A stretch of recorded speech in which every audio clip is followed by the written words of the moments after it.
तर रिलेशनशिप मधली मुलं UPSC MPSC सारखे परीक्षा क्लिअर होऊ शकत नाहीत, तर हे खरं आहे का? कारण आपल्या मराठीमध्ये जी म्हण आहे, एक ना धड भाराभर चिंध्या.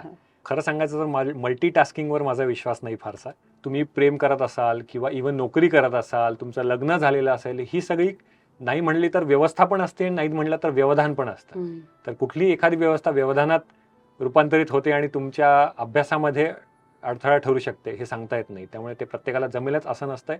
संतुलन, बॅलन्स ही इतकी दुर्मिळ आणि अवघड गोष्ट आहे आयुष्यामध्ये की तो सगळ्यांनाच तो प्रकार जमतो असं नाही.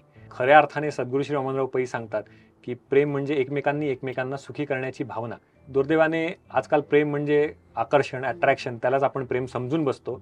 तात्पुरत्या दिलेल्या एकमेकांना आणाभाका. पण लोक ज्याला प्रेमात पडणं म्हणतात ते असं पडतात की उठतच नाही. आत्ता आपल्याला जी वेळ आहे, जे काळ आहे, जी परिस्थिती आहे, त्याच्यावरती फोकस करून आपण अभ्यासाची तयारी ठेवणं जास्त महत्त्वाचं आहे. त्यामुळे मी म्हणेन की अभ्यासावर लक्ष जर केंद्रित केलं तर त्याचा जास्त फायदा होईल, सोपं होईल. प्रेम करण्यासाठी आयुष्य पडलेलं आहे, पण UPSC MPSCने वयोमर्यादा आखून दिलेली आहे.